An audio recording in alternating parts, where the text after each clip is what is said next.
A shootout on a Vermont highway connects a shared belief system to 6 different deaths across 3 different states.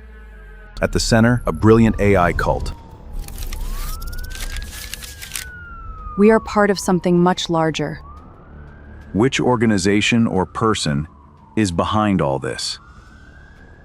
On the afternoon of January 20th, 2025, a Border Patrol agent pulls over a gray Toyota Prius on Interstate 91, 3 miles from the Canadian border, in the small Vermont town of Coventry.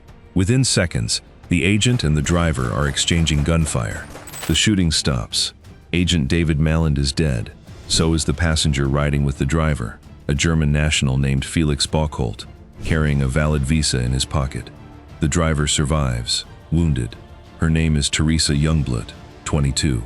Deputies arrest her at the scene and charge her with murder. That is the shooting most people eventually hear about.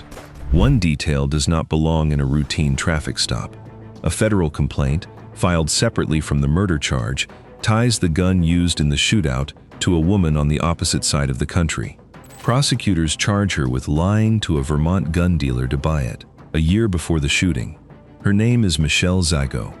Someone shot her parents dead in their Pennsylvania home 2 years before Coventry. Nobody was charged in their deaths for more than 3 years. Watch the gun for a moment. It travels from a dealer's counter in Vermont into a court filing about a shootout on a highway, back to a woman who has never set foot in that state, and from her, straight into an unsolved double homicide 3,000 miles from where the trigger was pulled. Most murder weapons end a story. This one keeps opening new ones. 3 days before the shootout, on the opposite coast, someone stabs an 82-year-old landlord named Curtis Lind to death outside the trailer lot he owns in Vallejo, California. Violence was not new to that property. In November 2022, 2 of Lind's own tenants attacked him there. Someone fractured his skull. Someone drove a sword through his chest. He survived by pulling his own gun and firing back, killing a young woman named Emma Borhanian, one of the 2 who came at him. Prosecutors charged the other 2 tenants on the lot that night, Suri Dow and Alexander Leatham, with attempted murder and aggravated mayhem. Both pleaded not guilty. Lind was the state's key witness against them. His trial was 3 months away. He never made it to the stand. 2 men were dead, 3,000 miles and 3 days apart. For a while, 3 police departments run 3 separate cases. Then investigators in 3 states start finding the same names in each other's files. Vermont investigators, working backward from the gun, find themselves looking at a woman who has never been to their state. California investigators, working the killing of their star witness, keep hitting a name already tied to people locked up on the opposite coast. Pennsylvania detectives, sitting on an unsolved double homicide since New Year's Eve 2022, the night their victim's daughter turned 30, start fielding calls from other states. 3 departments start from 3 different places. One name keeps showing up on all 3 desks. To understand how that happens, rewind to November 2022, to the trailer lot in Vallejo. Curtis Lind rented space there to a handful of tenants, Dow and Leatham, and Borhanian among them. The dispute turned violent after Lind moved to evict them.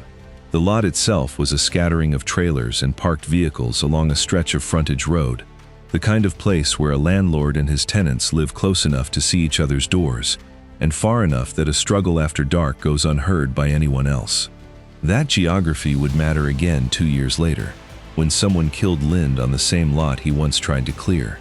Dow, Leatham, and Borhanian belonged to a wider circle that reporters call the Zizians, a name outsiders gave them, not one the group chose for itself, borrowed from the online handle of a blogger named Jack Lasota, who goes by Ziz.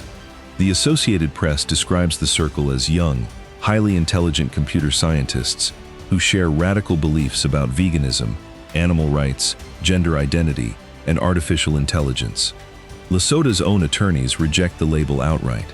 In a March 2026 court filing, they wrote that their client denies she and her friends ever formed anything resembling a cult.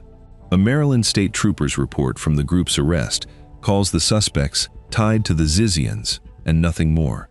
Investigators cannot yet say whether this was an organized group or a handful of friends who drifted toward the same beliefs online. They can say what those beliefs did once they reached real houses and real guns. Highland Drive in Chester Heights, Pennsylvania, runs through the kind of neighborhood where a double homicide does not fit the block. Richard and Rita Zajko died there. Someone shot them inside their own home, and investigators did not learn who for more than 3 years. Their daughter Michelle turned 30 that night. For more than 3 years, investigators name her only a person of interest.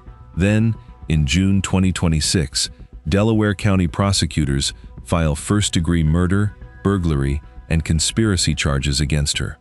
The district attorney tells reporters his office cannot yet name any co-conspirators, but that he is confident Zajko was inside the house and arranged what happened to her own parents.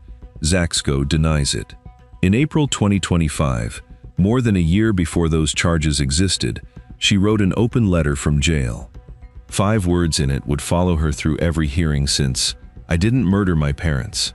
The 3 cases share more than headlines now. They share names. Zajko is charged in Vermont, separately from the Pennsylvania case, with lying about her address to buy 3 firearms, a Glock and a Smith & Wesson pistol, from a gun dealer in Mount Tabor. Investigators say those guns are the same ones 2 other Zizians used in the Coventry shootout more than a year later. And on the opposite coast, the man charged with killing Curtis Lind, a data scientist named Maximilian Snyder, reportedly applied for a marriage license with Youngblood herself months before either shooting. A killing meant to silence a witness in California, a shootout on a Vermont highway, a cold case in a Pennsylvania suburb. By the time investigators compare notes, the same small circle of names sits in court filings on 3 coasts, months before anyone outside that circle notices. Then, in February 2025, a property owner in Frostburg, Maryland, calls the police about people camping on his land. At the end of a snow-covered dirt road, the kind of place a person ends up when they don't want to be found, officers find 2 box trucks. Living in and around them are 3 members of the circle: Jack Lasota, Michelle Zajko, and Daniel Blank. A Maryland State Police body camera catches the arrest. In one released frame, Lasota stands outside a truck in the snow, unbothered, the whole scene as ordinary and as wrong as a campsite that should not exist at the end of a dead-end road in winter. Officers take all 3 into custody. At the bail hearing, prosecutors tell the court Lasota faked her own death once before, back in 2022, and call her the apparent leader of the group. The judge holds all 3 without bail. A year later, in a Maryland courtroom, Lasota's own words unsettle the room more than anything a prosecutor says about her. Her attorney describes a 3-hour jail meeting where she refuses to speak to a doctor he brought in to evaluate her. She calls the judge presiding over her own case the leader of an organized crime ring. Asked her age in open court, she answers with one word: timeless.